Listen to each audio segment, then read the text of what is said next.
አይወላድ ይሄ ሁሉ ወጣት እንግዲህ ከአንድ ማህበረሰብ የወጣ ወጣት ነው።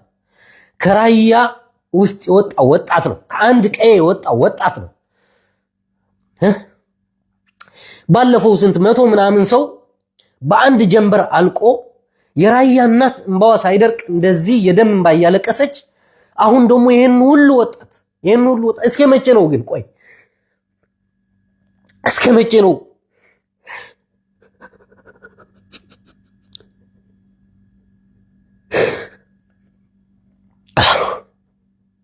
ወጣታችን አለቀ። እግዚአብሔር ወጣቱ አለቀ።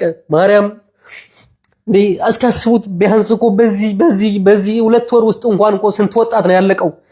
አስቡት እስኪ። ባለፈው 181 ሰው አሁን ደግሞ 180 ምናምን ሰው በአንዲት ወር ውስጥ ይሄ ሁሉ ህዝብ እኮ ከራያ ውስጥ እኮ ነው እየወጣ ያለው። የሚገርማችሁ ይሄ ሁሉ ወጣት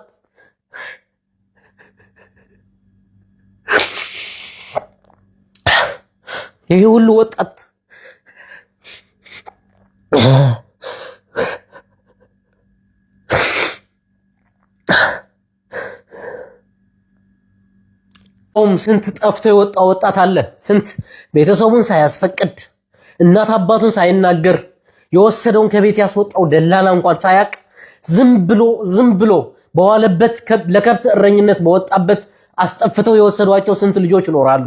ከትምህርት ገበታቸውን አፈናቅለው የወሰዷቸው ስንት ወጣቶች ስንት ህፃናት አሉ። እነዚህ ወጣቶች እኮ ቢያንስ ወላጆቻቸው እኮ መቼ እንደተሳፈሩ መቼ እንደሞቱ መቼ ጀልባ ላይ እንደወጡ እንኳን እኮ ምንም የሚያውቁት ታሪክ እኮ የላቸውም። እስከ መቼ ነው እናቶቻችን እንደዚህ ውስጣቸው ቆስል ብሎ በዛ የሚደርስባቸውን ነገር እንዳይችሉ በዚህ ደግሞ ልጆቻቸው እንደዚህ እየወጡ የ13 የ14 የ15 እድሜ ልጆችን መቼ ነው የሞት የሚያበቃው? መቼ ነው እናቶቻችን እንደዚህ አይነት መቼ ነው ደም ማልቀስ የሚያቆሙት? ህገወጥ ጉዞ እባካችሁ አይ ነው ተመችቷችሁ አይደለም የምትሰደዱት እናውቃለን። ግን ፕሊስ ቢያንስ በአንድ ወር ውስጥ ባለፈው 181 ሰው አሁን 180 ሰው እንደዚህ ወጥቶ ሲቀር የአሳራት ሆኖ ሲቀር እንዴት እያስተላችሁ ነው እናንተ ይሄንን እያያችሁ የምትሰደዱት? እባካችሁ ስለወላድ ስትሉ እባካችሁ ኧረ በስለ እግዚአብሔር ስትሉ እንዴ ቢያንስ ለወላጆቻችሁ ዘኑ እንጂ የምር እናቶቻችሁ አባቶቻችሁ ይሄንን ነገር አይተው እኮ እድሜ ልካቸው እኮ የደም እንባ ሲያለቅሱ እኮ ነው የሚኖሩት። ለምንድን ነው ስንናገር ማትሰሙን? ቢያንስ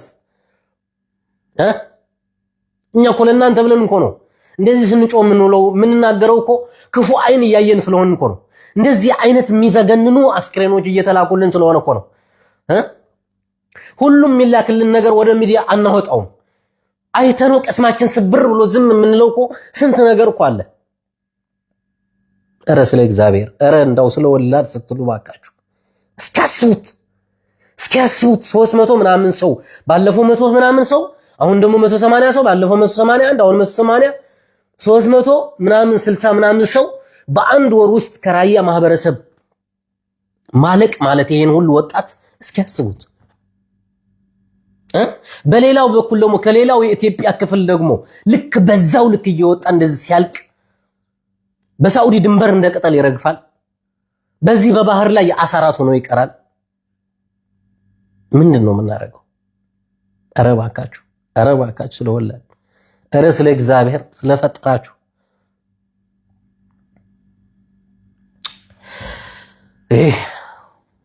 መቼም